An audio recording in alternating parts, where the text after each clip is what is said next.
Cybersecurity is basically, first of all, as we as an individual, when we are exploring the cyber world, it's first of all our responsibility to be vigilant and knowledgeable enough that what kind of activities we are doing on the internet and how those activities will affect us. So that what's basically matter. Like example is that we are changing our passwords continuously, or we are aware of the sites we are clicking, or we are aware of the ransomware phishing activities. At an individual level, we are saving ourselves, and at many levels there are professionals who help us in that and prepare kind of softwares that help us, like there are softwares also that can help us in providing cyber security to our system. So that basically in general what cyber security is, but we would surely like to listen to your insights. Okay, great. So, like Tanvi, as you mentioned, some of the attacks, like the like your phishing, you have said, and somewhere you have said. So, like, do you have any idea, like, what is these kinds of attacks?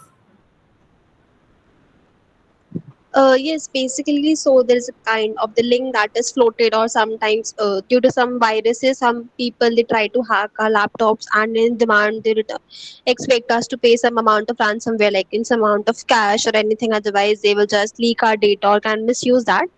So this Hmm. kind of these things are there that is very much prevalent today.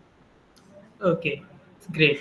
So, like everyone, basically, cybersecurity is a practice which protects your device system, your data from cyber attacks or the other threats, right? As you can see, like in the current scenario, everything is going to be digitalized, right? Yes, sure. Yeah, so basically, the hackers or the attackers or unauthorized person perform various kinds of activities, like they performing some the miscellaneous attacks, they perform some of the basic attacks like the SQL injection. They are continuously performing over the websites to breach the data to get the access to their databases. They also tried some basic attacks like cross-site scripting is there. So like these kinds of attacks they will be doing in the general basis, right? And to exploit or to destroy any server or any other things they are going to tell them to pay some amount, otherwise they will be continuously sending the forgery request to their server so that their servers will be crashing, right? So, in the terms of cyber security, our goal is to protect all the organization's data as well as the individual's integrity, confidentiality, as well as the availability of their resources. Okay. Yes, sir. Okay. So basically, directly like I will be sharing you with my screen. If there is it audible, like visible, then let me know.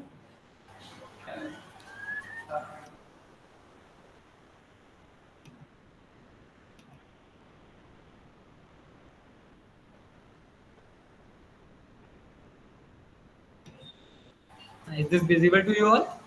Yes, sir. Okay, great.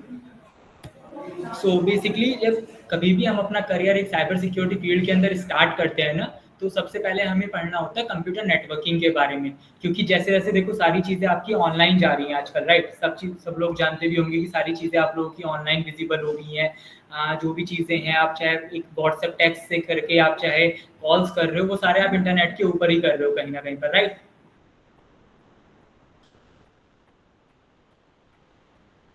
Hello. Yes, very true. Yeah. So basically, in that scenario, no, to understand the concept of the networking, it is very much essential for all of us to get deep into the first step in the field of cybersecurity. Okay.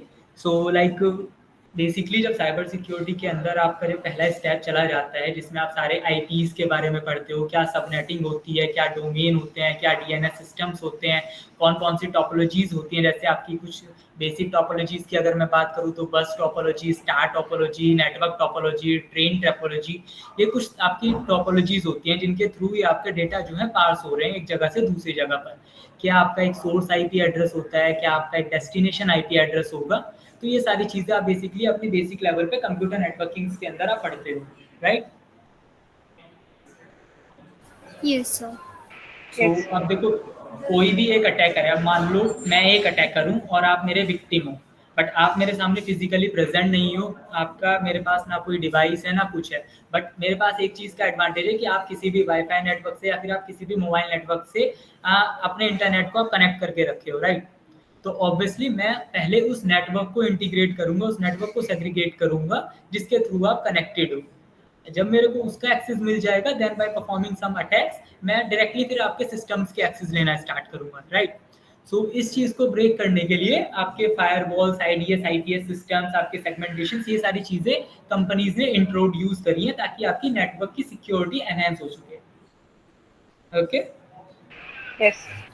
अब obviously देखो, आप सब लोगों के mind में अब एक question भी राइज हो रहा होगा कि जब ये सारी चीजें ऑलरेडी अराइज हो चुकी हैं नेटवर्किंग के अंदर, तो फिर भी क्यों साइबर अटैक्स हो रहे हैं, साइबर थ्रेट्स हो रहे हैं, right. Yes, so true. Yes, sir. Obvious सी बात है, देखो कोई भी कंपनी के लिए अब हर एक कंपनी हर एक चीज से अवेयर नहीं है, या एज एन इंडिविजुअल भी आप लोगों को एक यंग यूथ हो, बट वहीं पर अगर बात करूं मैं आपके पेरेंट्स की, तो उनको अभी इतना आइडिया नहीं है कि क्या चीजें होती हैं। बहुत सारे बैकवर्ड रीजन्स ऐसे हैं जो आपको सिंपली एक आप ओटीपी दे देते हो और आपके बैंक अकाउंट के जो जो भी अमाउंट होता है वो उसको डिडक्ट कर लेते हैं, right. So to enhance all these things, अभी जो आपकी ऑर्गेनाइजेशंस बिल्ड हो रही है, जैसे आपकी हिप्पा ऑर्गेनाइजेशंस हैं, आपके जीडीडीआर, ऐसे अवेयरनेस प्रोग्राम्स रन कर रहे हैं, कुछ रूल्स एंड रेगुलेटरीज बना रहे हैं ताकि आप इन डोमेन्स के अंदर, इन एडवांटेजेस के अंदर जो भी आप सिनेरियो सीख सकते हो वो आप इजीली सीख पाओ। ओके। Yes sir. Okay. तो कोई मुझे बताएगा कि लाइक एक फायरवॉल का क्या वर्क होता है एक्चुअल में?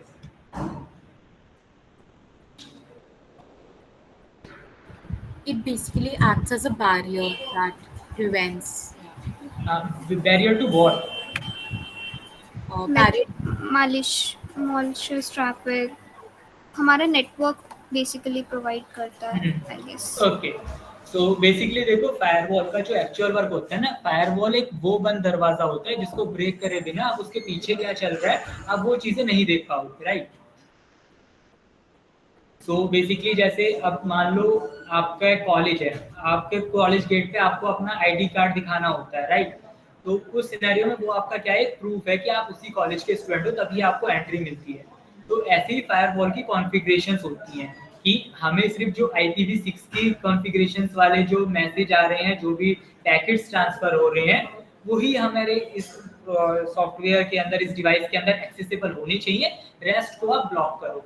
वहीं पर अब क्या हो गया है, थोड़ा सा उस चीज को जब हैकर्स एक्सप्लॉइट करने लगे, तो फायरवॉल के साथ साथ आपके आईपीएस और आईडीएस सिस्टम्स को इंटीग्रेट करने लगे ताकि जो फायरवॉल की सिक्योरिटीज हैं वो और ज्यादा एनहेंस हो सके। ओके। Yes. ओके। सो देखो बेसिकली अब आईडीएस क्या होता है, आईडीएस होता है आपका एक intrusion detection system, and IPS होता है आपका एक इंट्रूडक्शन प्रिवेंशन सिस्टम। तो बेसिकली देखो आईडीएस जो होता है ना, वो सिर्फ आपके जो भी मलेशियस चीजें आ रही हैं वो उसको सिर्फ डिटेक्ट करता है, वो उसको रिपेयर नहीं करता बाय सेल्फ।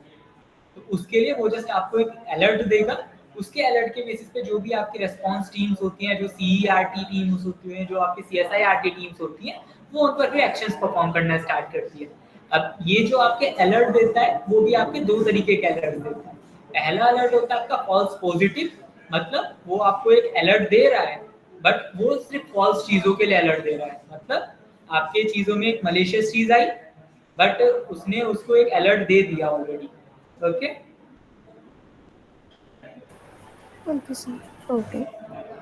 और जो आपका फॉल्स पॉजिटिव होता है उसमें क्या सिनेरियो होता है कि आपका कोई भी मलेशियस चीज नहीं आई है बट स्टिल वो आपको अलर्ट जनरेट कर रहा है कि ये मेरे को लग रहा है कि ये कुछ मलेशियस चीज अपने साथ कैरी कर रहा है, तो आप एक बार इसको भी चेक करो। तो आइडियाज आप लोगों को समझ आया? Yes sir. Yes, sir. Yes. Okay. So अब देखो आईपीएस क्या क्या होता है, आईपीएस आपका डिटेक्ट भी करता है बट साइड बाय साइड उसके पास इतनी कैपेबिलिटी होती है कि वो खुद से चीजों को रिपेयर करना भी स्टार्ट कर देता है at a particular time period.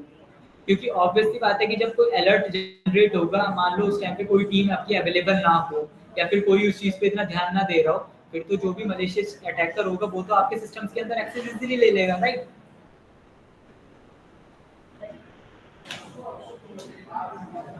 Yes. Hello. Yes.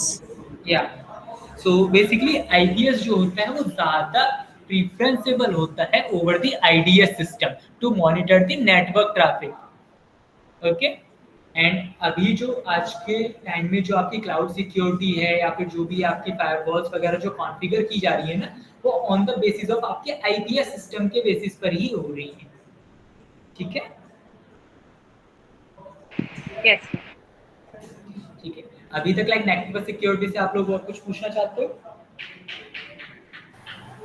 No, sir. Okay, सो यहाँ पे देखो एक टर्म आप लोगों को मेंशन होगा, नेटवर्क सेगमेंटेशन। तो कोई बता सकता है लाइक नेटवर्क सेगमेंटेशन होती क्या है?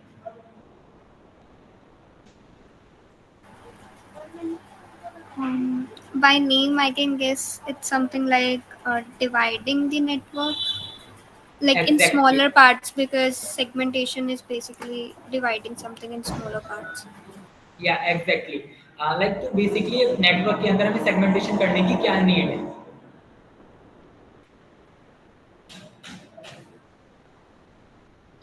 So anyone that have any idea? potential attack can be reduced. Can you repeat it? Potential impact can be reduced, like the attack kind of from the unauthorized access can be reduced.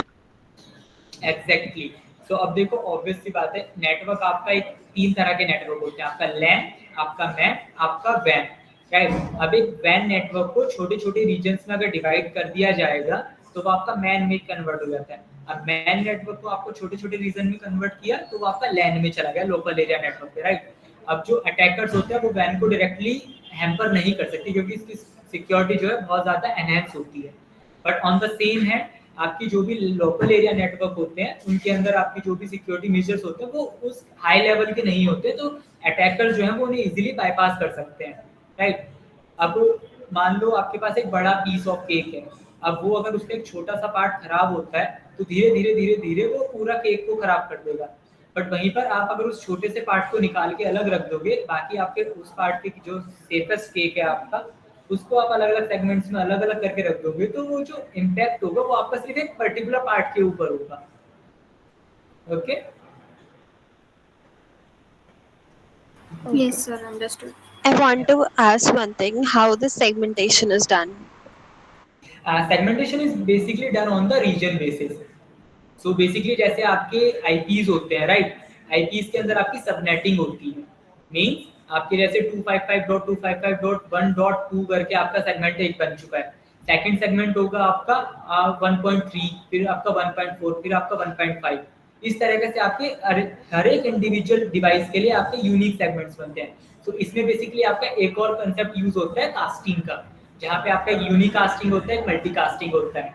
तो यूनिकास्टिंग में आपका जो network है वो सिर्फ आपकी एक ही system से इंटीग्रेट कर रहा है, बट मल्टीकास्टिंग में वो जो सिस्टम है वो पहले मैसेज आपके सारे लोगों पर भेज रहा है, but in the same hand, but वो वहां से वो वापस भी ले रहा है उस मैसेज को।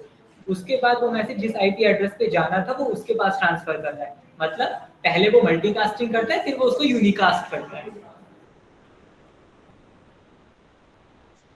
So this segmentation is done by like a kind of software, or how like it's done? What do you?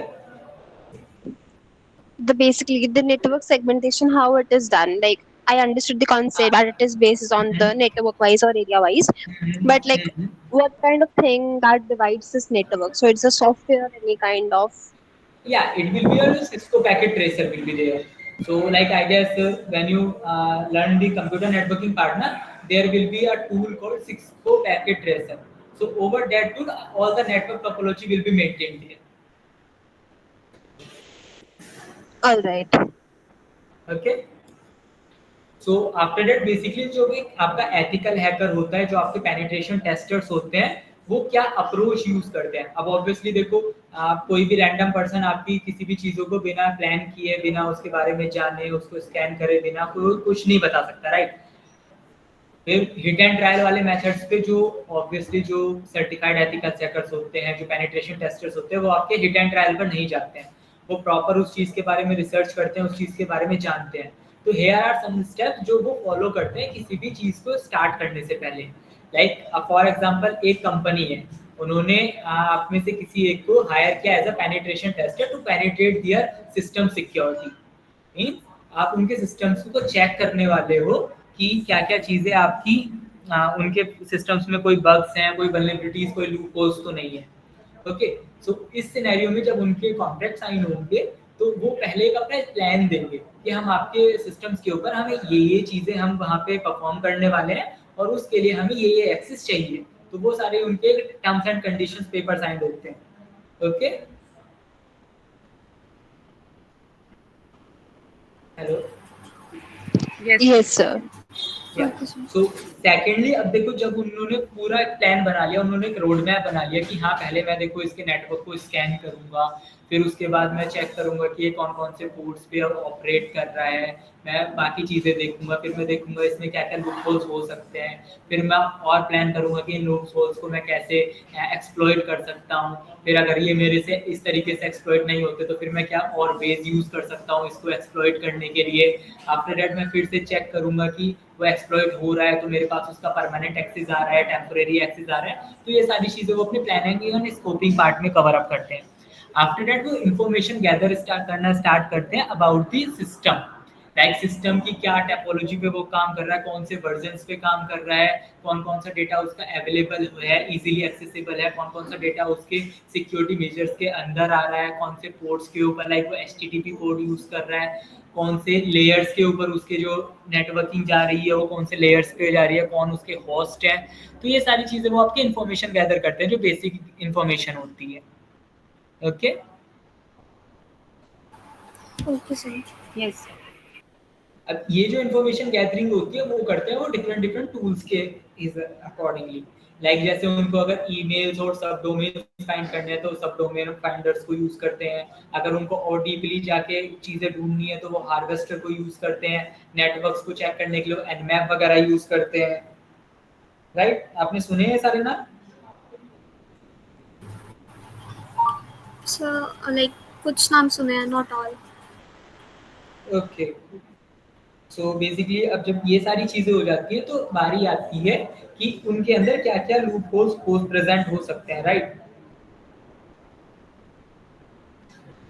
Yes, sir. तो लूप होल्स चेक करने के लिए वो सबसे पहले स्कैन करते हैं पूरे सिस्टम को। अब ये जो टूल्स हैं आज के, पहले क्या होता था ना, हर एक पर्टिकुलर टूल के लिए आपको स्क्रिप्ट्स लिखनी होती थी, इधर या तो पाइथन लैंग्वेजेस के अंदर या फिर आपके जो भी चीज़ें होती हैं जैसे बैश लैंग्वेज होती है उसके अंदर।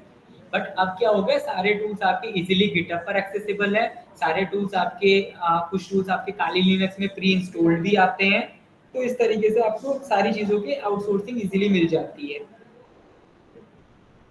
ओके, सो जैसे आप डायरेक्टली वल्नरेबिलिटी स्कैनर है आपका, रिकनेंसिस टूल्स होते हैं आपके, इन चीज़ों को आप इजीली यूज करके उसकी वल्नरेबिलिटीज को चेक कर सकते हो। वर्क सूट होता है, वायर शार्क होता है आपका, राइट, आपका कीओस होता है, आपका हाइड्रा होता है, तो इन सारी चीज़ों को आप इजीली यूज करके आप उसकी वल्नरेबिलिटीज को फाइंड कर सकते हो। Okay, Okay, Okay, sir. sir. Okay. अभी तक कोई डाउट है? No, sir. No, sir. No, sir. Okay, so basically जब ये सारी चीजें हो जाती है ना, अब बारी आती है आपको, देखो उसकी वीकनेस पता चल गई कि उसके अंदर क्या क्या वीकनेसेस हैं। अब मान लो मेरी जो सिक्योरिटी है, मैं डायरेक्टली, मेरा अगर कोई फॉर्म है तो आप उसमें नंबर ऑफ रिक्वेस्ट डाल सकते हो, या फिर दूसरा एग्जांपल अगर कंसीडर करें तो आप उसके अंदर डायरेक्टली जो मेरा हिडन डेटा है, जो मेरा डेटाबेस है, आप उसका एक्सेस ले सकते हो। तो इन सारी चीज़ों का आप एक्सप्लॉइट कैसे करते हो? तो बेसिकली जैसे कुछ अटैक्स मैंने स्टार्टिंग में भी बताए थे आप लोगों को कि आपका एक्सप्लॉइट एसक्यूएल इंजेक्शन था, क्रॉस साइट स्क्रिप्टिंग था, मेल फिशिंग्स थी, राइट। सो इन सारी चीज़ों को परफॉर्म करने के लिए ना कुछ आपके बेसिक टूल्स भी होते हैं। जैसे सबसे जो ज़्यादा यूज होने वाला टूल है वो आपका मेटा एक्सप्लॉइटेबल टूल। इसके अंदर आपके ऑक्सिलरीज, इसकी के अंदर आपके पेलोड्स और अलग अलग सेगमेंट्स की चीज़ें आपकी मेंशन्ड हैं, जहाँ पे आपको इन सारी चीज़ों का इजीली एक्सेस मिल जाता है कि आप किसी भी जो भी वल्नरेबिलिटीज़ हैं, जो आजकल ट्रेंडिंग वल्नरेबिलिटीज़ हैं, जो ओल्ड वल्नरेबिलिटीज़ हैं, आप उनको इजीली एक्सप्लॉइट कर सकते हो। ओके, अब देखो डायरेक्टली एक्सप्लॉइटेशन तो कहीं पर भी पॉसिबल नहीं होता है। अब बहुत रेयर चांसेस होंगे कि आपको लाइक बाय लक कोई ऐसी साइट मिल जाए जहाँ पे आप डायरेक्टली अपनी लाइक कोई भी डायरेक्ट अटैक परफॉर्म करोगे वो इजीली हो जाएगा।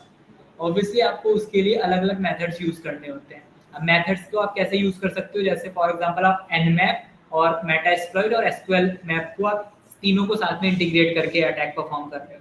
अब वो करना कैसे है वो आपकी अप्रोच होनी चाहिए, right. Yes, sir. Okay, so basically देखो इसके अंदर जो आपका मेजर चीज होती है ना वो होती है आपकी think, innovate and perform. In principles पे जब आप काम करते हो ना, तो आपके इजीली एक अटेम्प्ट में नहीं होगा, 2 में नहीं होगा, 3 में नहीं होगा, 4 में नहीं होगा, और 5th अटेम्प्ट में आपको फॉर श्योर हो जाएगा। क्योंकि जब आप एक लर्निंग फेज में होते हो ना, तो तब आप इसी तरह से बार बार उन चीज़ों को प्रैक्टिस करके ही पॉसिबली सारी चीज़ें कर पाओगे। Okay, Yes, sir. Yes. तो आप में से लाइक अभी तक किसी ने भी लाइक जैसे बहुत शौक होता है बच्चों को कि वो सोशल मीडिया हैंडल्स को हैक करना है, पासवर्ड निकालते हैं उनके, या फिर वाईफाई हैकिंग एक बहुत ज़्यादा ट्रेंडिंग टॉपिक रहता है बच्चों के एंड से हमेशा, तो आप में से कभी किसी ने वो कोई चीज़ ट्राई करी है? So, not hacking, but like I have tried to put multiple passwords for a Wi-Fi, and I got succeed in that. Okay, so like क्या अप्रोच यूज करी थी आपने उस टाइम पर? Basically, that was a lab in our college, so I Okay. used like मुझे एक lab का password पता था, so I tried that something similar to that I tried to put in, and after okay, 2-3 tries I got succeed. Okay, तो मतलब आपने manually चीजें डाली थी वहां पर, राइट? आपने खुद से सोचा कि ये पासवर्ड हो सकता है और आप इस तरीके से आप एक्सेस ले लिए थे, राइट? Yes. ओके, सो इसी चीज को हम लोग बहुत इजी वे में कर सकते हैं by the tool name air crack NG. अब एयर क्रैक एनजी में क्या होता है ना कि अब मैं एक बहुत रैंडम जगह पर गया हूँ जहाँ पे बहुत सारे वाईफाई नेटवर्क्स अवेलेबल हैं, बट मैं अपना वाईफाई यूज नहीं करना चाहता, मुझे किसी और का वाईफाई चाहिए। तो by the tool called air crack NG ना, आप उसमें पैकेट ट्रांसफर्स करते हो उस जो वाईफाई की आपको पता होगा सिक्योरिटी होती है आपकी WPA, WPA2, WAF securities, right? आपको ऑब्वियसली ये सारी चीजें आप फोन में आप हॉटस्पॉट में सिक्योरिटीज में जाके चेक करोगे तो आपको ये सिक्योरिटी का कोई ना कोई वर्जन वहाँ पे दिख ही जाएगा। Yes. तो ये जो सारी चीजें आप वहाँ पे देखते हो ना, यही आपके सिंपली वाईफाई में भी होती हैं। तो जो एयर क्रैक एनजी टूल है वो क्या करता है, वो number of forgery request send करता है टू दैट वाईफाई नेटवर्क कि जो उसकी प्रोटेक्टिंग लेयर है, जो उसकी फायरवॉल लेयर है, वो उनको रोकने में बिजी हो जाए। और अटैकर उस बीच अपना एक दूसरा अटैक परफॉर्म करता है जहाँ पे वो एक वर्ड डिक्शनरी अटैक यूज करता है, जहाँ पे वो number of combinations automatically try कर रहा है, लाइक एक सेकंड में वो 100 से ज्यादा रिक्वेस्ट को ट्राई कर रहा है ओवर दैट सिस्टम। तो वहां से वो आपका वैलिड जो पासवर्ड होता है वो आपको दे देता है। Okay, Yes, sir. सो इस तरीके से आप देखो कुछ कुछ टूल्स को यूज करके आप चीज़ों को एक्सप्लॉइट कर सकते हो। अब देखो ऑब्वियसली आपने चीज़ें एक्सप्लॉइट कर दी, अब वो किसी और थर्ड पर्सन को तो हायर नहीं करेंगे कि देखो भाई मेरे सिस्टम में ये दिक्कतें हैं, आप अभी आप बताओ इसका सॉल्यूशन क्या है। ऑब्वियसली बात है कि सॉल्यूशन भी आपको देना ही होगा। तो उस जो टीम सॉल्यूशन देने पे काम करती है वो होती है आपकी ब्लू टीमिंग टीम, मीन्स आपकी डिफेंसिव टीम होती है। तो जब आप उसका एक रिपोर्टेशन, आप उसका जो एक डॉक्यूमेंटेशन करते हो ना, जहाँ पे आप सारे की लाइक क्या क्या एक्शंस आपने परफॉर्म किए, क्या क्या स्टेप्स आपने फॉलो किए, और वो सारी चीज़ें जब आप वहाँ पे मेंशन कर देते हो, आपको ये वीकनेस उसमें मिलती है, तो लास्ट में आपको उनके सॉल्यूशंस भी वहाँ पे प्रोवाइड करने होते हैं कि लाइक क्या क्या सॉल्यूशंस के बेस यूज करके वो उन चीज़ों को ठीक कर सकते हैं। ठीक है, Yes, sir. Okay. अब देखो, जो ये तो हो गया आपकी पेनिट्रेशन टेस्टिंग की बात, बट जो एक एथिकल हैकर होता है वो इन चीज़ों के साथ साथ ना, वो एक बेसिक सी चैन होती है आपकी जिसको हम लोग बोलते हैं साइबर किल चैन, और दूसरी एक चीज़ होती है जो होता है आपका मेटायर फ्रेमवर्क। तो ये दो प्रिंसिपल्स के ऊपर आपकी पूरी हैकिंग चलती है, लाइक चाहे आप उसको एथिकली कर रहे हो या अनएथिकली कर रहे हो। कोई बता सकता है लाइक एथिकल हैकिंग और अनएथिकल हैकिंग में क्या डिफरेंस है? So, sir, ethical hacking is basically we use same kind of techniques in practice, but to identify and fix security vulnerabilities. And unethical hacking, that we are using the techniques to like have access over other devices and misuse the information okay, or in so kind of basically fraud देखो, or something. Exactly, तो देखो ethical hacking और unethical hacking अलग अलग नहीं होता है। Hacking आपकी सेम हो रही है, सेम प्रैक्टिसेस यूज हो रही है, बट आप उनको किस बेस में यूज कर रहे हो, आप उसको अगर अच्छे काम के लिए यूज कर रहे हो तो ऑब्वियसली वो एक आपका एथिकल वे होता है। But on the same hand अगर आप उसको किसी को हार्म करने के लिए या किसी का डाटा टैप करने के लिए यूज कर रहे हो तो वो आपका अनएथिकल वे होता है। ठीक है, तो इसी कंसिडरेशन में आपके 3 तरह के हैकर्स आते हैं। एक आपके व्हाइट हैकर्स होते हैं, एक आपके ग्रे हैकर्स होते हैं, एक आपके ब्लैक हैकर्स होते हैं, राइट? तो जो ब्लैक होते हैं वो तो आपके करंटली जो होते हैं, जो फ्रॉडस्टर होते हैं या फिर जो लोगों को सिर्फ परेशान करने के लिए हैकिंग कर रहे हैं, वो हैकर्स होते हैं। वाइट हैकर्स होते हैं जो आपके अच्छे कामों के लिए, जो देश की सिक्योरिटी के लिए या फिर किसी भी इंडिविजुअल या कंपनी की सिक्योरिटी को, डेटा को प्रिवेंट करने के लिए चीज़ें कर रहे हैं, वो वाइट हैकर्स होते हैं। अब ग्रे हैकर्स क्या होते हैं? ग्रे हैकर्स को आप ले सकते हो एज अ फ्रीलांसर जो वर्क करते हैं। मीन्स उनको जिस तरीके का प्रोजेक्ट मिलता है वो उसी तरह से अपने आप को काम करना स्टार्ट करते हैं। लाइक उन्हें अच्छे मिलते हैं तो वो अच्छे काम करते हैं, उनको बेकार मिलते हैं वो बेकार काम करते हैं। ठीक है? अब यहाँ पे देखो एक और टर्म इंट्रोड्यूस होता है आपका, स्क्रिप्ट किडीज। कोई जानता है स्क्रिप्ट किडीज क्या होता है?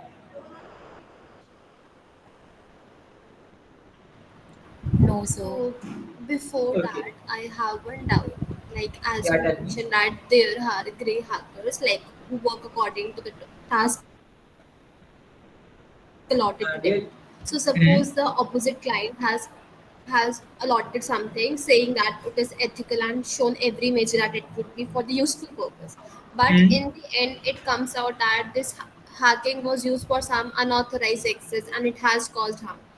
So that hacker would be categorized in what category? Will he be considered as an unethical hacker in that case?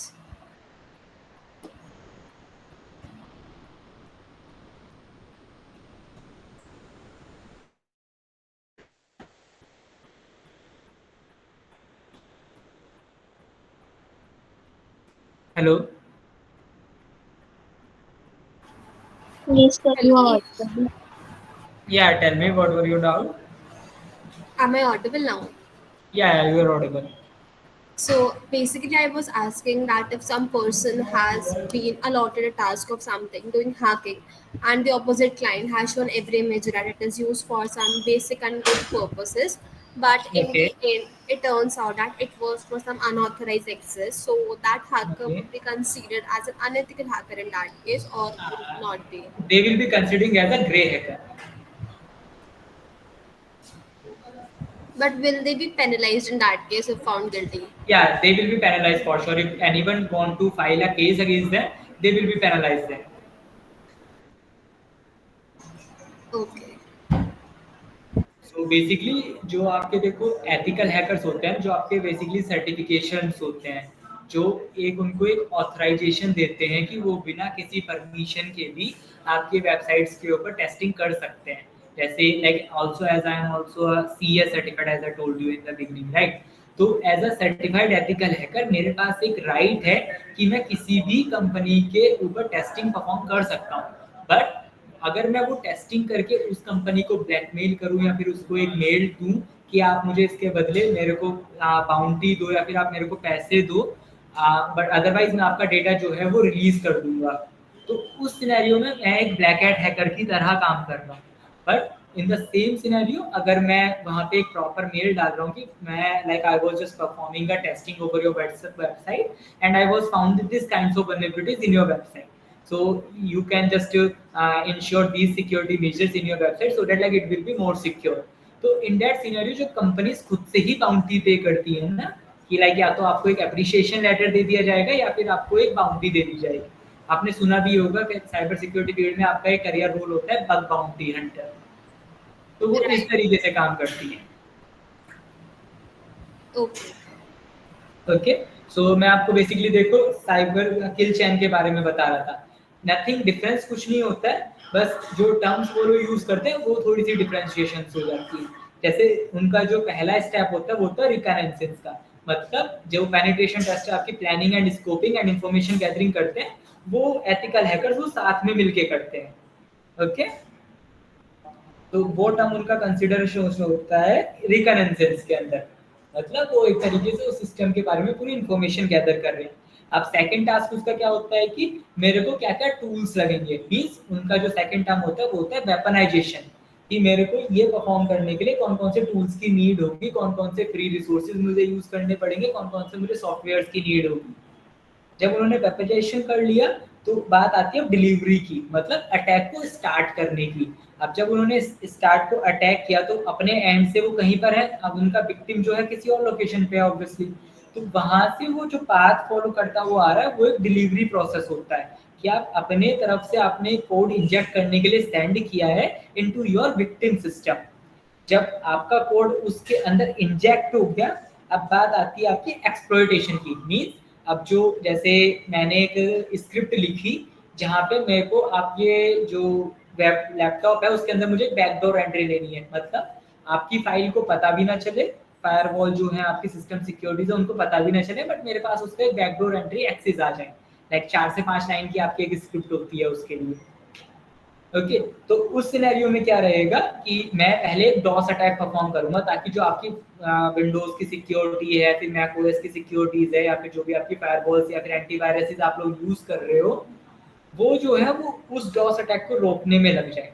वहीं मैं पीछे से एक और एंट्री लूंगा, बैकडोर एंट्री, अपनी स्क्रिप्ट इंजेक्ट करके। जब मेरे को वो मिल गई तो मैंने उसके थ्रू मैंने अपना एक और इंजेक्टेबल कोड जो है आपके सिस्टम में या फिर कोई भी एक छोटा सा एपीके आपके सिस्टम में इंस्टॉल कर दिया ताकि मेरे पास आपका एक परमानेंट एक्सेस आ जाए, और उसको मैंने बहुत डीपली जाके हाइड कर दिया। राइट, तो यहाँ पे मैंने अपनी उसको इंस्टॉल कर दिया। अब जब मेरी वो एपीके फाइल आपके सिस्टम में इंस्टॉल है बिना आपको पता चले, तो जब भी आप अपना लैपटॉप ऑन करोगे, उसको नेटवर्क से कनेक्ट करोगे, उसका एक ऑटोमेटिकली एक्सेस मेरे पास है। फिर मैं आपके बिना किसी परमिशन के आपके फाइल्स को डाउनलोड भी कर सकता हूँ, आपके फाइल्स को किसी को शेयर भी कर सकता हूँ। आपके सिस्टम में जितनी चीज़ें हैं मैं कुछ भी परफॉर्म कर सकता हूँ, चाहे वो आपका लाइव कैमरा हो या फिर आपका ऑडियो माइक हो, आपका वीडियो रिकॉर्डिंग ऑन कर सकता हूँ, XYZ में कुछ भी परफॉर्म कर सकता हूँ। राइट, तो ये जो सारी चीज़ें हैं ना, मैं सिंपल सा टूल है आपका मेट्रो एक्सप्लॉइटेबल, उसके थ्रू मैं ये सारी चीज़ों का एक्सेस इजीली ले सकता हूँ। ओके,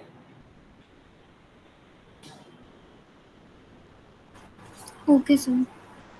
सो ये जो पार्ट होता है जहाँ पे आप उस सिस्टम का एक्सेस ले रहे हो, जहाँ पे आप उस सारे सिस्टम को कंट्रोल कर रहे हो, वो होता है आपका C2 पार्ट, मतलब कमांड एंड कंट्रोल पार्ट। अब इसके बाद बारी आती है आपकी, अब जब देखो मेरा काम आपके उससे हो गया, मेरे को आपके सिस्टम से जो डेटा चाहिए था वो मैंने ले लिया। अब मैं ऐसा तो है नहीं कि मैं आपके सिस्टम में हमेशा के लिए एंट्री लेके रहूंगा ही, तो मैं जब आपके सिस्टम से एग्जिट लूंगा, मैं अपनी वो एपीके फाइल जो है आपके सिस्टम से डिलीट कर दूंगा, एंड मैं इजीली उसी बैकडोर से जहाँ से मैं एंट्री लिया था वहीं से मैं एग्जिट लेके अपने एंट्री डोर को बंद कर दूंगा। और साइड बाय साइड जो भी मेरे सिक्योरिटी मेजर्स थे, जो मैं डॉस अटैक आपके सिस्टम के ऊपर परफॉर्म कर रहा था, तो वो सारी चीज़ें मैं वापस से बंद कर दूंगा ताकि जो भी बच्चे हैं वो इजीली जो फायरवॉल्स हैं वो अपने नॉर्मल उसमें काम करने लगे। तो इस तरीके से एक एथिकल हैकर की अप्रोच होती है किसी भी सिस्टम को का एक्सेस लेने के लिए। Okay, okay sir. Yes. सो अभी तक कोई डाउट है आप लोगों को? No, sir. No sir. Okay, So just तो like ethical hacker, someone else who is doing unethical hacking, they can also use the same technique, right? या So in that case, our firewall is also involved in protecting something else and is being distracted by the hacker. So how Yeah. can we ensure safety in that case of a device? in that scenario you can do one thing, just you can just open the private DNS network in your laptops. Generally जो भी अब नए laptops आ रहे हैं उनमें वो चीज़ें already active हो रखी हैं। प्राइवेट डीएनएस रहेगा तो इजीली आपका जो नेटवर्किंग है वो पब्लिकली कहीं पर भी अवेलेबल नहीं है। सेकेंडली चीज़ आप क्या कर सकते हो, आपके विंडोज में ना जब आप विंडो R दबाते हो, आपका एक कमांड प्रॉम्प्ट खुल के आता है, राइट, तो वहाँ पे आप सीधा सर्च कर सकते हो MRT। जब आप MRT सर्च करते हो ना तो वो होता है आपका एक मलेशियस रिमूवल टूल। तो आप वीकली बेसिस पे आप वो अपने पूरे सिस्टम को वहाँ से एनहेंस कर सकते हो, लाइक वहाँ से स्कैन कर सकते हो ताकि अगर कुछ भी सॉफ्टवेयर होंगे तो वो उसको ऑलरेडी रिमूव कर देगा। सेकेंडली आप कैसे चीज़ें को चेक कर सकते हो, आपके जो टास्क मैनेजर होता है ना, वहाँ पे आप अपने CPU का रन टाइम चेक करो कि आपका जो रन टाइम है आपके लैपटॉप बंद करने के बाद भी वो कंटिन्यू चल रहा है नहीं चल रहा है। अगर वो चल रहा है तो ऑब्वियसली आपका सिस्टम, या तो आप उसको प्रॉपर्ली शट डाउन नहीं कर रहे हो, या फिर आपका सिस्टम अगर प्रॉपर्ली शट डाउन कर रहे हो तो कोई ना कोई एक्सेस उसको कर रहा है। राइट, आपका जो रैम होगा वो हमेशा फुल एफिशिएंसी पे रहेगा उस टाइम पर अगर कोई हैकिंग परफॉर्म कर रहा होगा। Okay. ओके, एंड अदर चीज़ क्या है कि कभी भी अपने लैपटॉप्स में जो आपके एंटीवायरस टूल्स होते हैं ना, जो आप जैसे क्विक स्कैन का है, क्विक हील के हैं, जो अलग से जो आप लोग डलवाते हो, वो कभी भी मत डलवाओ। क्योंकि जब आप वो चीज़ें यूज़ करते हो ना, अब ऑब्वियसली अगर वो आपके सिस्टम को प्रोटेक्ट कर रहा है तो कहीं ना कहीं वही आपके सिस्टम को हार्म करने का भी रीज़न रखेगा, तभी उनकी जो बिजनेस है वो चलेगा, राइट। तो जो आपका विंडो सिक्योरिटी टूल होता है ना, जो प्री इनबिल्ट आता है, वही आप लोगों के लिए बेस्ट है, वही आप लोगों के सिस्टम की सिक्योरिटी को एनहेंस कर सकता है। अनटिल अनलेस आप उसमें कुछ एक्स्ट्रा चेंजेस ना करो, या फिर आपको कोई लिंक दे दिया जाए उसको अननेसेसरी वेबसाइट्स पे जो सेफ नहीं है, जो अनसेफ वेबसाइट्स हैं, तो आप ऐसी चीज़ों को डायरेक्टली एक्सेस ना करो। तो तब तक आपकी, जब तक आप कोई गलतियां नहीं करोगे तो वो चीज़ें नहीं हो पाएंगी। तो बेसिकली जो पॉपुलर अटैक होता है ना, वो आपका फिशिंग ही होता है, कि जिसके थ्रू ही सब लोग अपनी जो प्राइवेसी है वो ब्रीच करवाते हैं।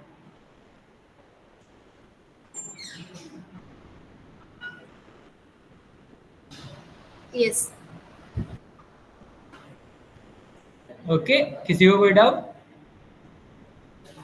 No, sir. Okay, so basically इतनी चीजें क्लियर हुई आप लोगों को? Yes, sir. Yes, sir. Okay, so मैंने जैसे यहाँ पे अभी ना दो टर्म्स यूज करे थे आपके, DoS attack, DDoS attack, right. कोई बता सकता है क्या होते हैं?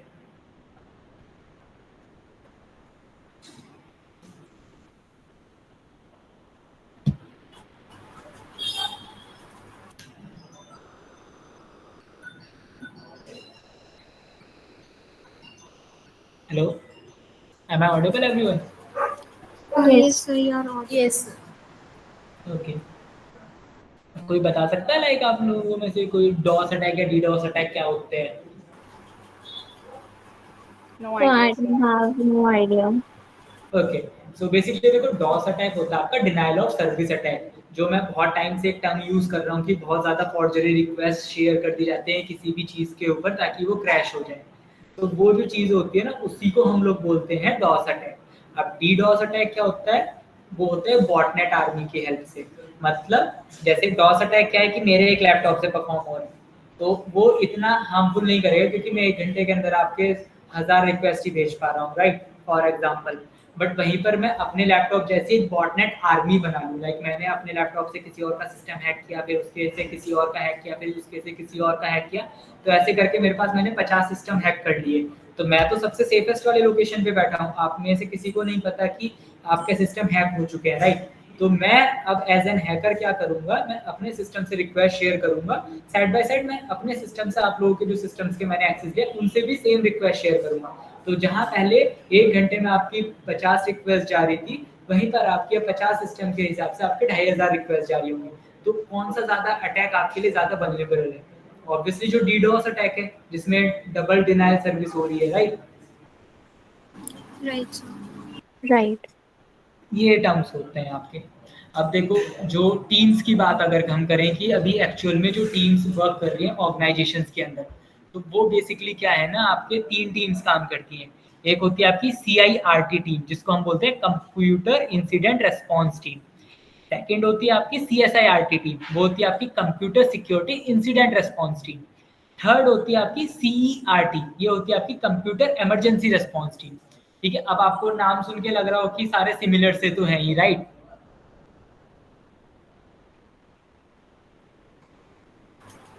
Yes, sir. तो अब देखो, इनका जो डिफरेंस होता है ना, वो होता है कि जो अलर्ट जनरेट हो रहा है, जैसे मेरी स्क्रीन पे आप लोग देख भी रहे होंगे कि यहाँ पे 4 स्टेप्स लिखे हुए हैं: incident detection, incident analysis, incident containment and incident recovery, right.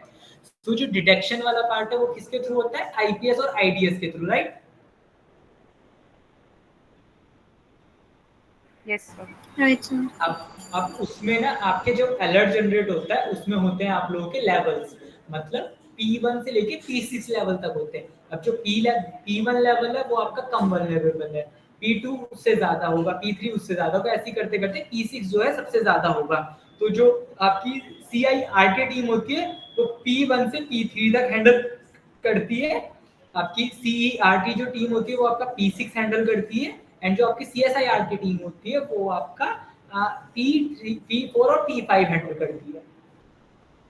Okay, सो जब देखो डिटेक्ट हो गया आपका आपका इंसिडेंट एनालाइज भी हो गया किस लेवल का अलर्ट है, फिर उसके बाद बारी आती है उस सिस्टम को कंटेनमेंट में डालने की। अब जैसे ऑब्वियसली कोविड में भी आपने सुना होगा कि जिन जिन एरियाज में आपकी ज्यादा चीजें आ रही थी वो आपके कंटेनमेंट जोन बनते जा रहे थे।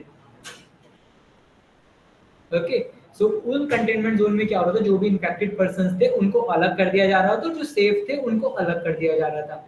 तो उस सिनेरियो के अंदर आपके कंटेनमेंट्स में उसको लाइक उस सिस्टम को आइसोलेट कर दिया जाता है ताकि वो आपके किसी और सिस्टम को हार्म ना करे। ओके, आफ्टर दैट उसमें चेक किया जाता है कि कौन कौन सी रिकवरीज हो रही है, मतलब कितना डेटा लॉस हुआ है, कितना हम उसमें से रिस्टोर कर सकते हैं। अब जो वायरस या वॉर्म्स या जो भी रैंसमवेयर था जो उसके अंदर इंस्टॉल हुआ था, वो सारी चीजें कैसे एक अलग जगह पे निकाली गई हैं, उससे नहीं निकाली गई, ये सारी चीजों का इनका काम होता है। Okay, Yes, sir.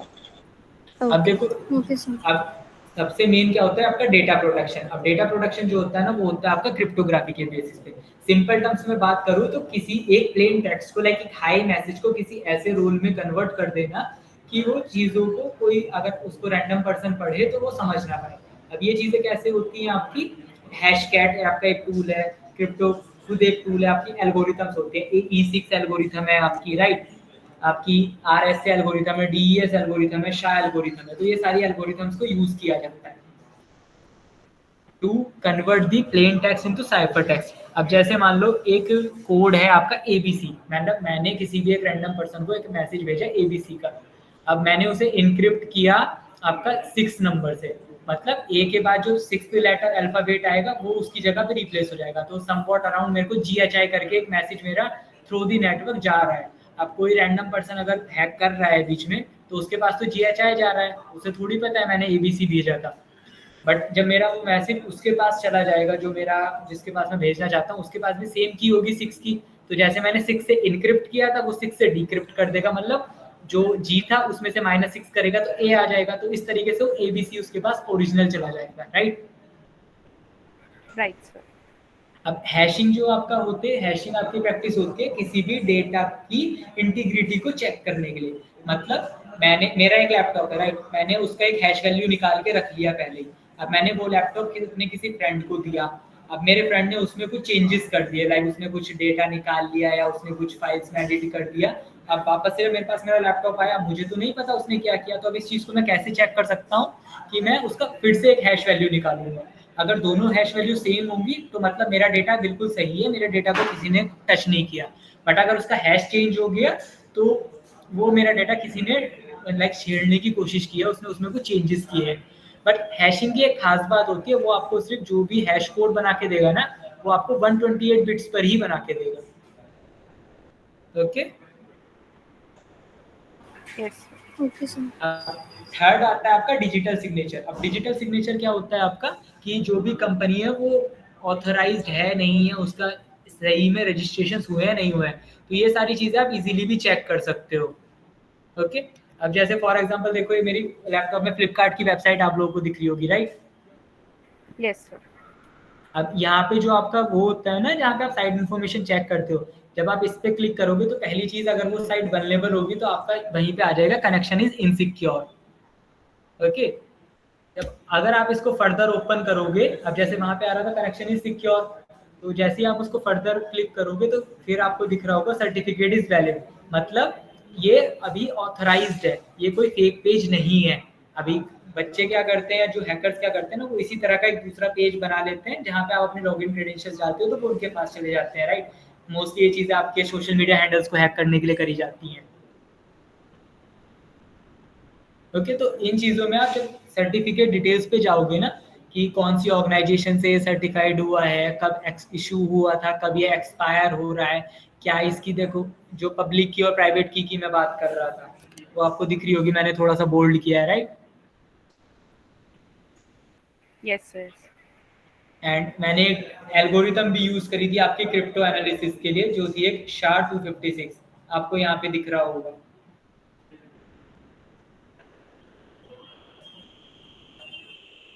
शो हो रहा है आप लोगों को? Yes. Yes. Yeah. इस तरीके से आप किसी भी वेबसाइट के पेज की ऑथेंटिसिटी को आप चेक कर सकते हो। ओके, अब अंडरस्टूड। जैसे कुछ आपके एक्ट्स होते हैं, मतलब कि क्या क्या रूल्स एंड रेगुलेशंस बनाए गए हैं आप लोगों के प्रोटेक्शन के लिए।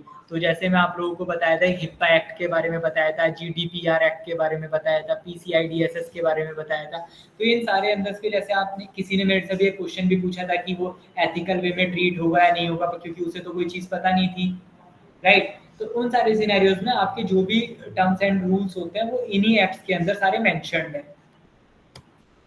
Okay, okay sir.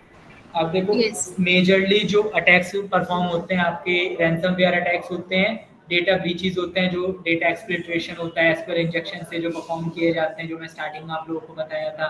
फिर फिशिंग वाले, अब फिशिंग अटैक क्या होता है ना, बेसिकली प्रिटेंड किया जाता है, जैसे मैंने प्रिटेंड किया कि मैं आप में से किसी का फ्रेंड हूँ बट मैं एक हैकर हूँ, राइट। आपको लग रहा है कि आप जो चीज़ें बता रहे हो वो आप अपने फ्रेंड को बता रहे हो, बट वो सारी चीज़ें एज एन हैकर मेरे पास आ रही हैं। तो ये एक आपका जस्ट बेसिक एग्जांपल आप दे सकते हो फिशिंग के बारे में।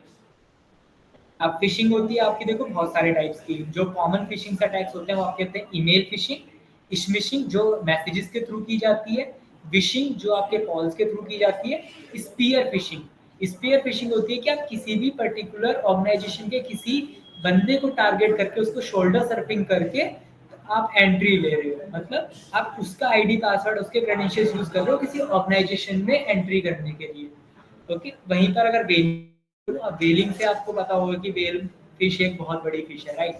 तो वेलिंग का मतलब होता है आप उस जो भी कंपनी को आप एक्सेस देना चाहते हो उसमें जो भी हायर अथॉरिटीज है, लाइक जो मैनेजर्स हैं, जो सीईओज हैं, उनके ऊपर उनकी एक्सेस आप ले रहे हो। Okay, yes. अब कुछ बेस्ट Yes. स्ट्रेटेजीज आप जो यूज कर सकते हो कि आप मल्टी फैक्टर ऑथराइजेशन लगा सकते हो। इससे पहले क्या होता था, आपका 2FA होता था, मतलब टू फैक्टर ऑथराइजेशन। बट अब जब हैकर्स क्या करने लगे कि टू फैक्टर्स को भी बाईपास करने लगे, तो आप देखते भी होंगे कि अब आपके जीमेल्स वगैरह पे आप ओटीपी जाता है, फिर आपके पासवर्ड मांगा जाता है आपसे, फिर आपसे कुछ इमेजेस वगैरह भी 3-4 बार वो क्लिक करवाई जाती है, राइट। तो क्योंकि जो भी बॉट्स होते हैं ना वो इन चीज़ों को बाईपास नहीं कर सकते अभी, तो इसके लिए MFA जो आपका मल्टी फैक्टर ऑथेंटिकेशन है, ये चीज़ें आपकी इंट्रोड्यूस करी गई हैं।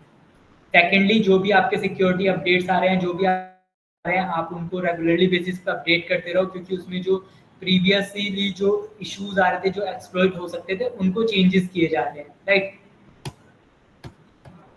अब मेजर देखो, सब लोगों को अभी इंडिया में क्या मिथ है ना कि साइबर सिक्योरिटी के अंदर अभी इंडिया के अंदर करियर नहीं है, राइट।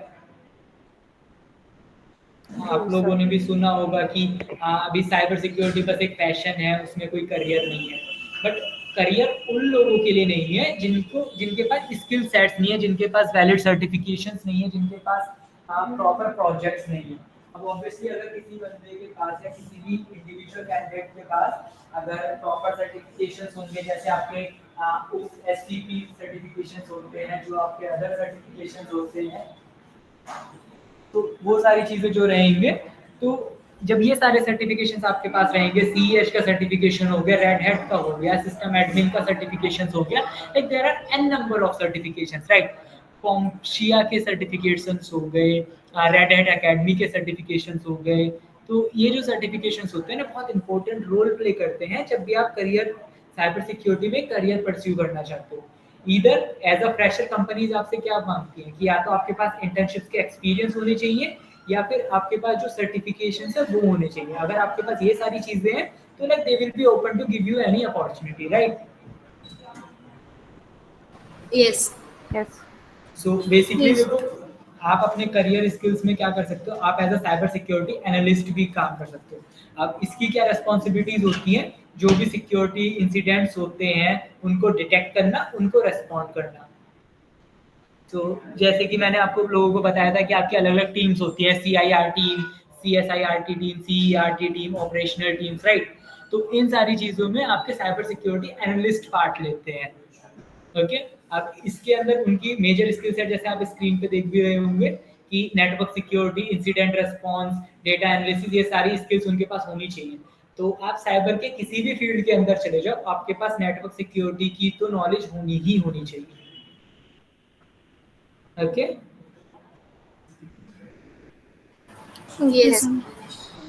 अब सेकंड रोल आप क्या परस्यू कर सकते हो, ethical hacking and penetration testing, जो मैंने आप लोगों को पहले भी ब्रीफली एक्सप्लेन किया था कि क्या क्या अप्रोचेस कंपनीज यूज करती हैं, हैकर्स यूज करते हैं, पेनिट्रेशन हैकर्स यूज करते हैं।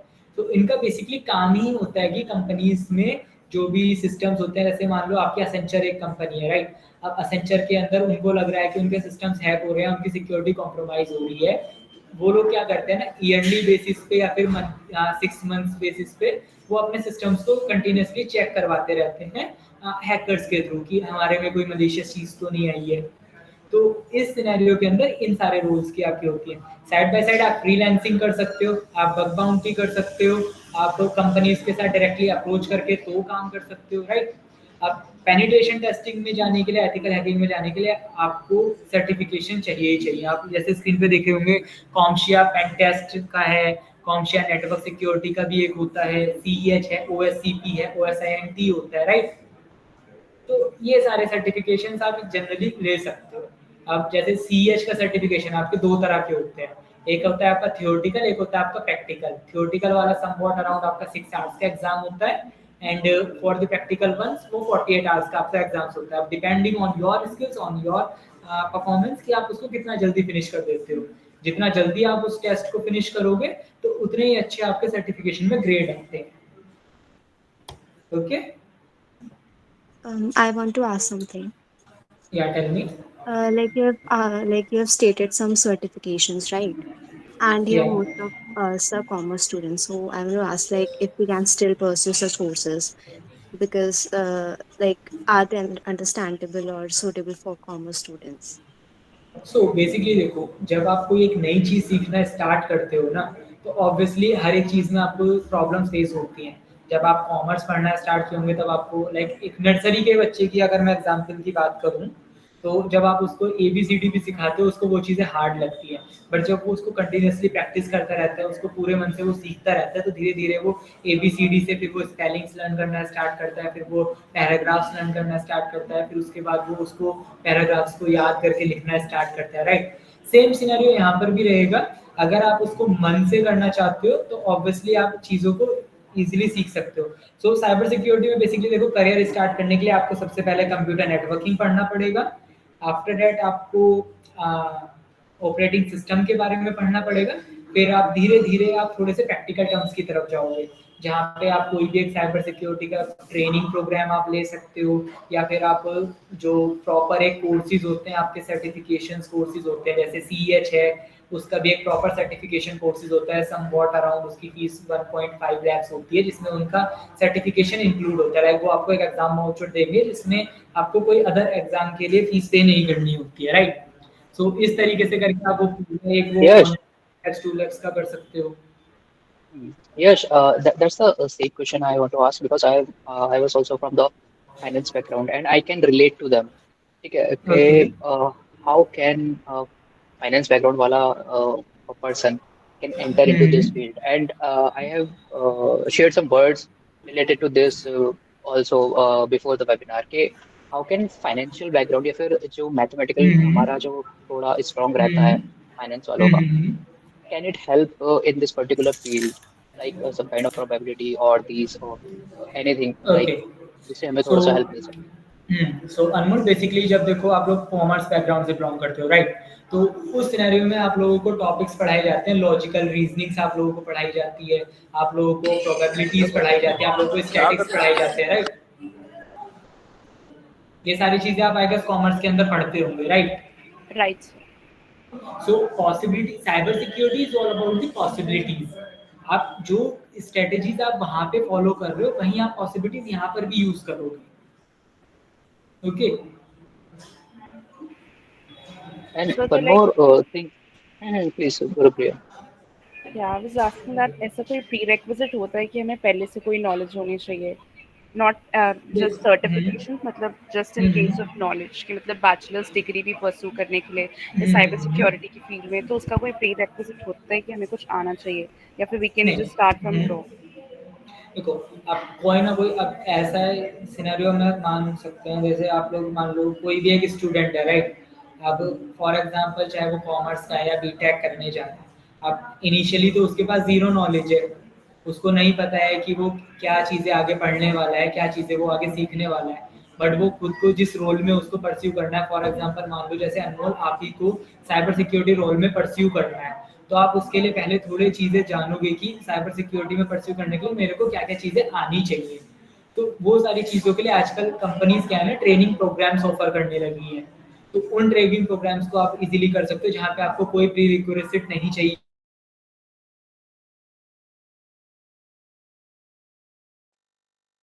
प्रैक्टिकल्स। ज़्यादा आप उसमें प्रैक्टिकल्स करते रहोगे, उतनी ही ज़्यादा उसमें आपको चीज़ें समझ आती रहेंगी। Okay? Understood. And Yes, and thank you. I think one more thing here जो जिससे रिलेट कर सकते हैं, like all of you are from commerce background or finance. या देखो, आप लोगों ने कभी एक ना कभी ना हाँ किसी भी पर्सन को स्टार्ट करना होता है किसी भी रोल के लिए, चाहे वो आप सीए फर्म के लिए जा रहे हो, ऐसा तो है नहीं कि आप 12th पास किए आपको पता है कि आपका सीए क्रैक हो जाएगा। उसके लिए भी आप कभी ना कभी से चीज़ें स्टार्ट करोगे। तो वही डिपेंड करता actually है from there बच्चों के। only. Yes. I guess hmm, they can relate from the NISM certifications. Hmm, Tanvi also and Shambhavi Rupiah, you must have heard about the certifications of NISM. So yes, basically these certifications are of just 1500 or something from SEBI. ठीक है? So okay, before entering into the big these certifications like C or CFA, so is to check whether they are made for financial background or not. They do courses like NISM and all. Am I right? Is it okay, guys? Finance? Yes. Yeah. So exactly kind of these. That's why we are creating these kind of webinars and the training program also we have created are those are for those students only. Okay, first we will gonna train you and the projects proceedings for after this.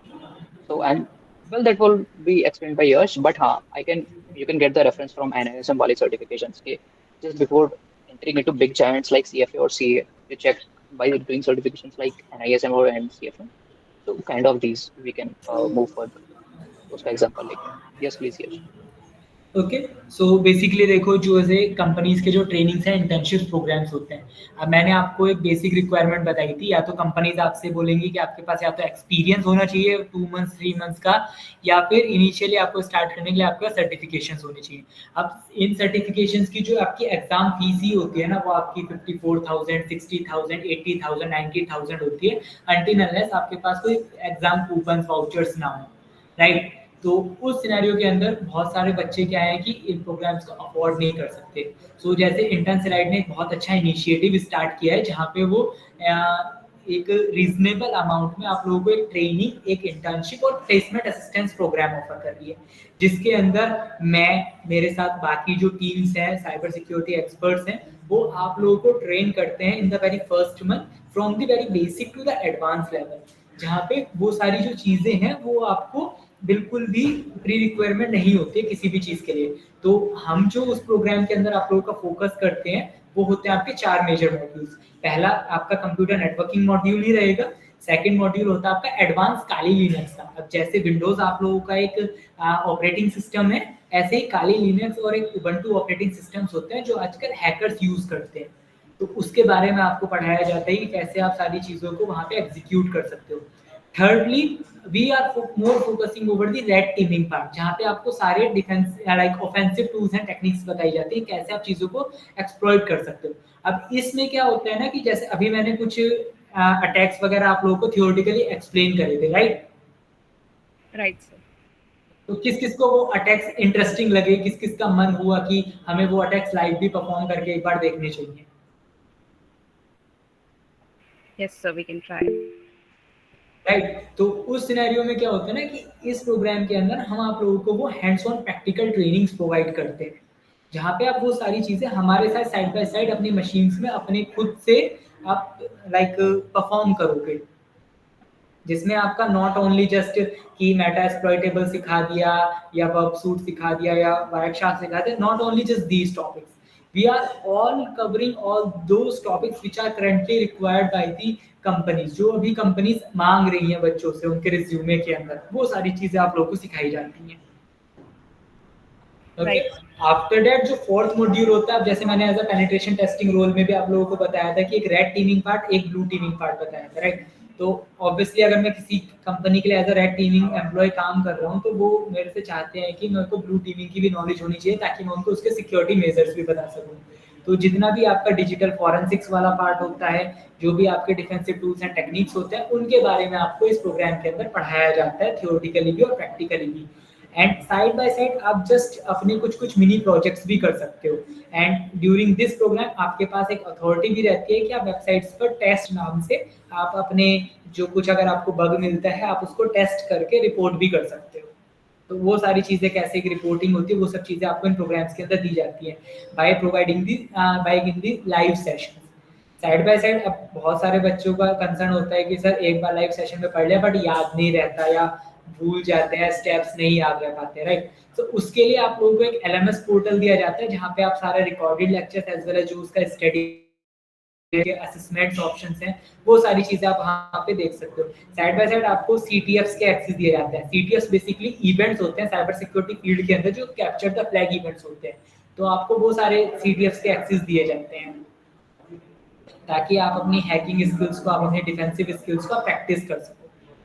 Okay, सो जब आपकी ये first month की training provide हो जाती है तो second month होता है आप लोगों का एक इंटर्नशिप पीरियड, क्योंकि ऑब्वियसली आपको इंटर्नशिप का एक्सपीरियंस, उसके प्रोजेक्ट्स, उसके सर्टिफिकेशंस चाहिए होंगे आगे जब आप अपने करियर में जाओगे। तो उस सिनेरियो में हमारा क्या हेल्प आउट होता है आप लोगों के लिए, हम आपके लिए रियल टाइम बेस्ड प्रोजेक्ट्स ला के देते हैं कंपनीज की तरफ से, जिसमें मैं आपके साथ साथ में आपकी टीम में काम करता हूँ, मेरे साथ आपकी जो मेंटर्स की टीम होती है वो आपके साथ काम करती है। तो उस सिनेरियो में क्या रहता है कि पहला प्रोजेक्ट होता है आपका एक माइनर प्रोजेक्ट होता है, वो आप खुद से ट्राई करते हो, बट अगर आप खुद से नहीं कर पाते हो तो we will be surely helping you out. And second जो होता है आपका एक मेजर प्रोजेक्ट होता है जो आप प्रॉपर एक टीम के साथ करोगे। अब जैसे यहाँ पे जो बच्चे हैं वो जो करना चाहते होंगे वो आपस में एक टीम बना सकते हैं। उस टीम में ऑब्वियसली हम भी उनके साथ में रहेंगे जो इंडस्ट्रियल एक्सपर्ट्स हैं, साइड बाय साइड कुछ अदर कॉलेजेस के भी बच्चे होंगे। तो ऐसे कंबाइनली आप अपना एक नेटवर्क सेटअप करना स्टार्ट कर दोगे टूवर्ड्स द इंडस्ट्रियल नीड्स। जब आपके प्रोजेक्ट्स वगैरह कंप्लीट हो जाते हैं then you will be going through with the very important session, that is the skill development sessions and the like placement assistant sessions, जहां पे आपके रिज्यूमे को for the cyber security role एक ATS approve resume बनवाया जाता है। क्योंकि जब भी आप कंपनीज में रिज्यूमे देते हो ना तो वहां पे आप लोगों को रिज्यूमे आपका रिजेक्ट हो जाता है क्योंकि उसके ATS स्कोर जो है लो होता है। मतलब जो स्किल सेट्स कंपनीज को चाहिए वो आपके रिज्यूमे में मेंशनड ही नहीं है, तो वो आपके रिज्यूमे को सॉफ्टवेयर की हेल्प से रिजेक्ट कर देते हैं। जिनके में वो प्रेजेंट होती है तो उनको वो आगे कंटिन्यू फॉर द इंटरव्यू लेके जाते हैं। तो आपके रिज्यूमे को एक ATS अप्रूव रिज्यूमे बनवाया जाता है। फिर आपकी जो लिंक्डइन प्रोफाइल्स हैं, जो आपके प्रोजेक्ट्स हैं, उनको गिटहब पे पोस्ट कराया जाएगा, उनको लिंक्डइन पे पोस्ट कराया जाएगा, आपकी लिंक्डइन प्रोफाइल को इम्प्रूव कराया जाता है। आफ्टर दैट जो मेजर क्वेश्चन आता है कि आप लोग जैसे फाइनेंस बैकग्राउंड से हो तो like how will you be getting into a cyber security field, right. क्योंकि इंटरव्यू ही क्लियर करना एक बहुत डिफिकल्ट टास्क होता है अनटिल अनलेस आपके पास स्किल सेट्स आ गए। उसके बाद भी बहुत बच्चे स्किल सेट्स होने के बाद भी ना अपने आंसर्स नहीं दे पाते, क्योंकि पहला ही क्वेश्चन से पूछा जाता है कि आप फाइनेंस बैकग्राउंड से आप साइबर सिक्योरिटी फील्ड में आना क्यों चाहते हो, राइट। देखा भी होगा आप लोगों ने अगर आपने अभी तक कोई इंटरव्यूज वगैरह दिए होंगे तो। सो उस सिनेरियोज में आपके पहले से ही प्री मॉक इंटरव्यूज शेड्यूल होते हैं जहाँ पे आपको बताया जाता है कि आप इनके जो पॉसिबल क्वेश्चन है ये आपसे पूछे जा सकते हैं और इनके आंसर्स आप ऐसे दे सकते हो, तो सो डेट आपके जो चांसेस है वो इंक्रीज हो जाए। जब ये सारी चीजें हो जाती है तो आपके जो ATS अप्रूव रिज्यूमे है उसके बेसिस पर इंटर्न सेलाइट क्या करती है, आपके 3 to 5 लाइव इंटरव्यू शेड्यूल करती है विद दी MNCs जो कि आप लोगों की स्टाइपेंड बेस्ड इंटर्नशिप्स के लिए रहते हैं। Along with all these things यहाँ पे इंटर्न सेलाइट आपको 4 मेजर सर्टिफिकेट्स भी अवार्ड करती है, जिसमें फर्स्ट सर्टिफिकेशन होता है आपका एक इंडस्ट्रियल ट्रेनिंग कंप्लीशन सर्टिफिकेट जो कि ESEL IIT हैदराबाद की साइड से आपको मिलता है। सेकंड होता है आपका एक इंटर्नशिप कंप्लीशन सर्टिफिकेट जो कि आपको टॉप MNCs की तरफ से दिया जाता है, जो आपके एक्सपीरियंस को शोकेस करता है। थर्ड होता है आपका एक outstanding performance certificate and fourth होता है आपका लेटर ऑफ रिकमेंडेशन। अब ऑब्वियसली लेटर ऑफ रिकमेंडेशन की इंपॉर्टेंस तो आप सारे लोग जानते ही होंगे, राइट। Right sir. सो ये सारे जो बेनिफिट्स हैं वो इंटर्न सेलाइट आप लोगों को हेल्प आउट करती है।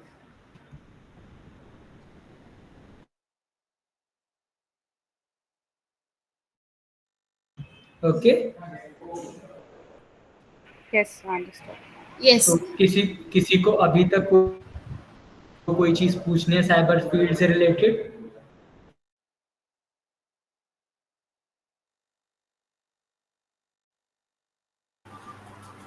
No, sir.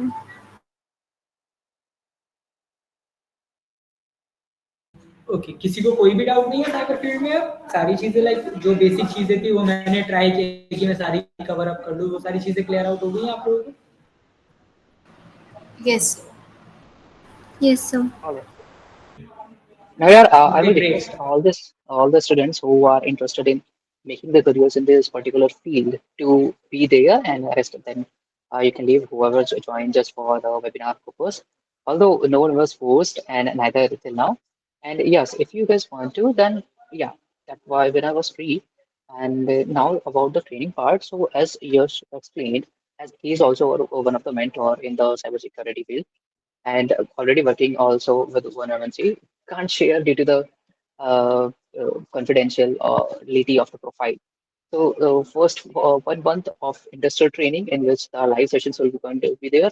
After 1 month of training, two projects, minor and major, as Yash explained. After that, certifications will be providing you. Four certifications as already explained. Then, just before the internship assistance program is starting, we will be giving you the skill development sessions in which interview preparation, LinkedIn enhancement, as well as CV building will be there. Okay. And we will be starting your internship assistance program in which we will be sending your resumes to the concerned or we collaborated companies in cybersecurity field only. Right. So in this the program structure that I have explained to you, or the course content that Yash have explained to you. Do you have any kind of doubt or query in any of it, or any personal question or related to anything, course or the content? No, sir.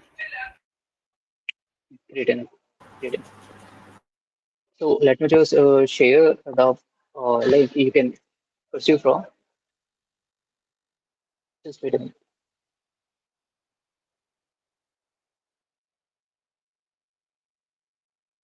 Yes, you can continue.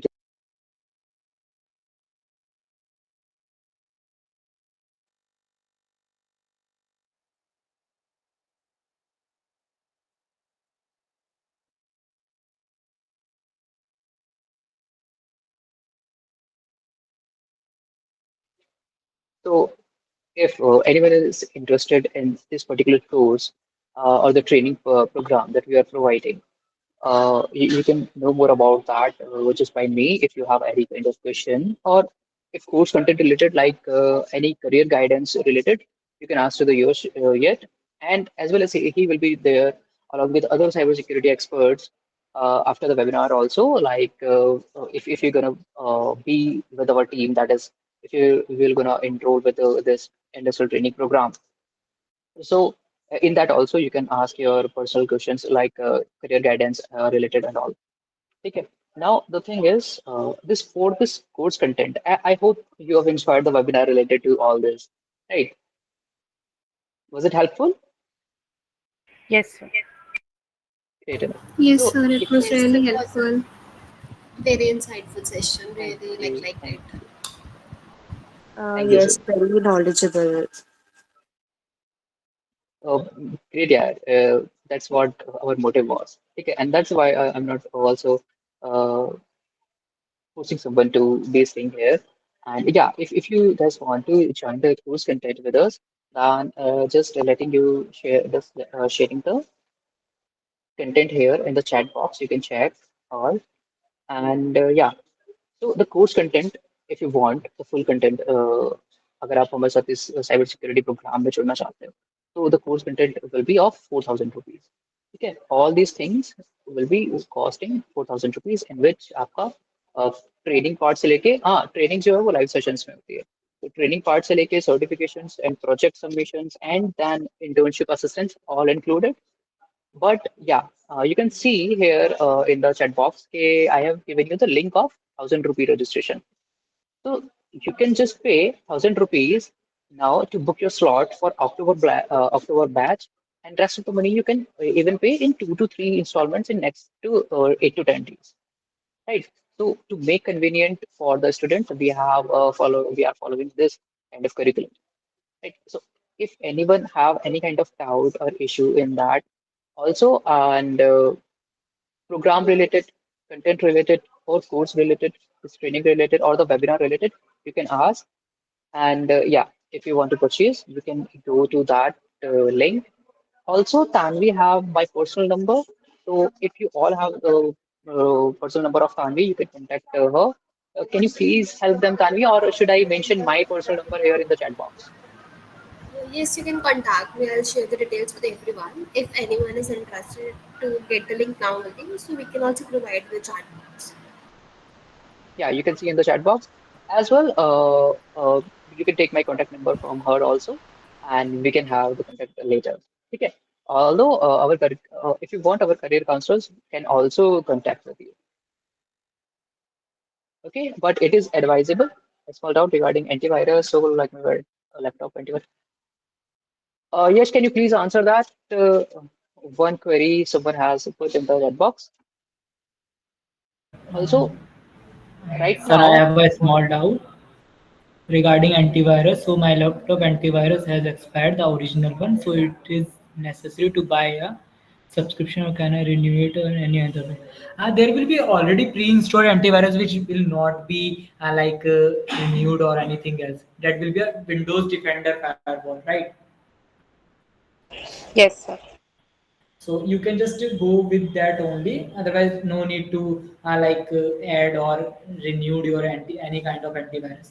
Because like for the Windows system, your Windows Defender firewall is the best option for you all. Because Okay, like sir. when you have add other antiviruses, na, so like it will give a privilege to the attackers to get entry in your particular system. Okay, sir. Yeah. Anyone have any other doubt? you can ask.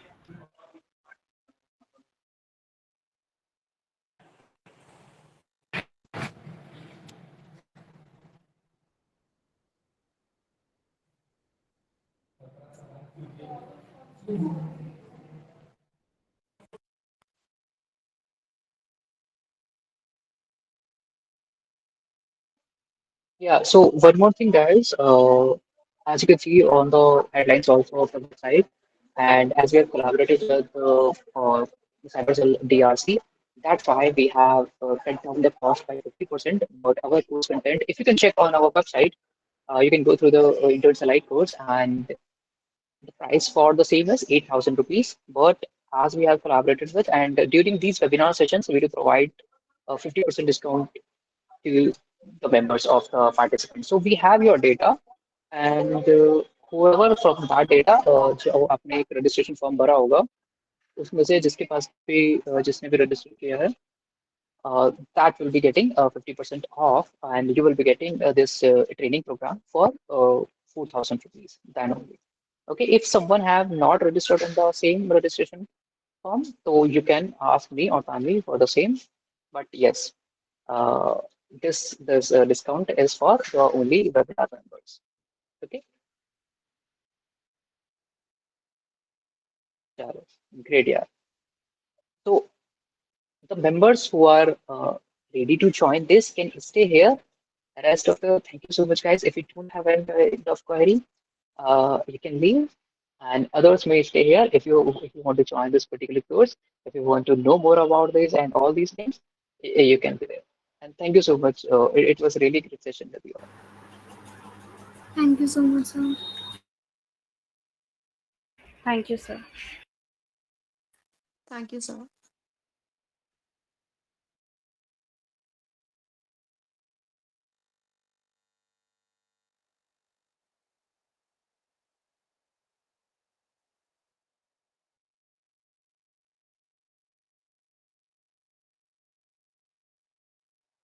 Whoever is interested, you can ask your queries here for the further proceedings.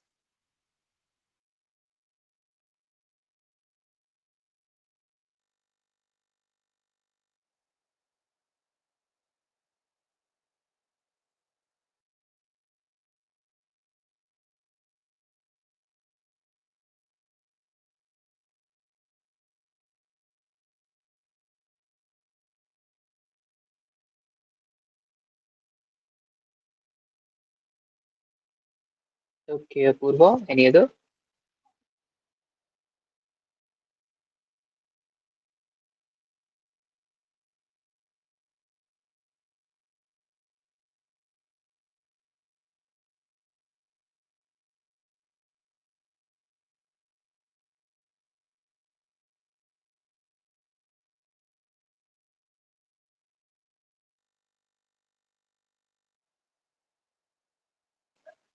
You can also put down the details if you are interested in this particular thing.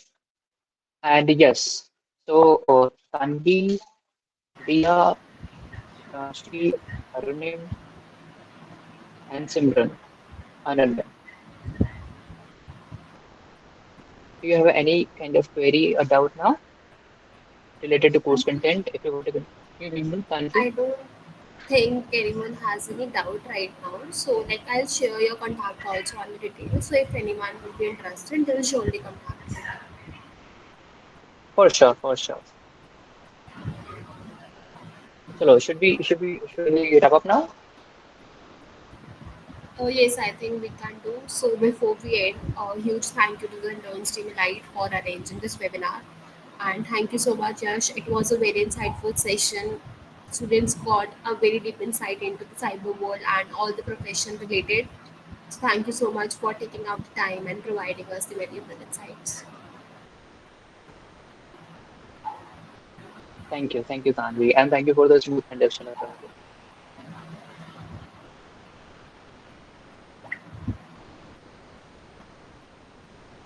Chalo, thank you so much, guys. Thank you. Okay. Bye bye. Bye.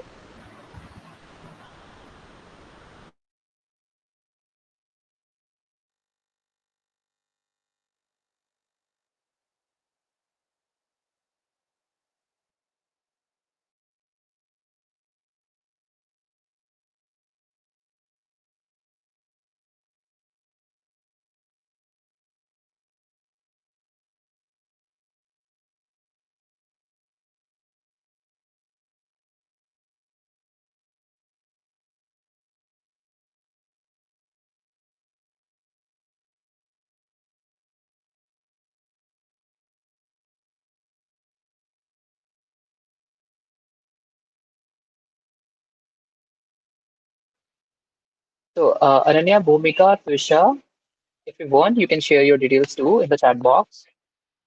Ria also.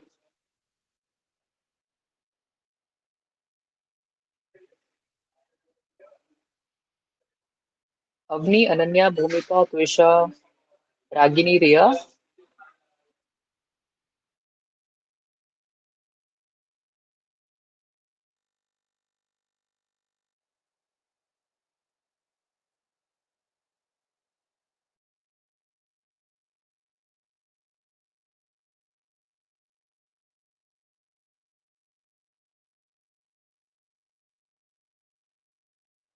Trisha, Bhumika, Ragini, Ria.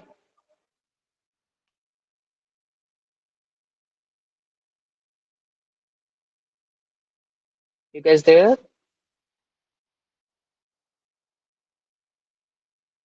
No issues? No doubts?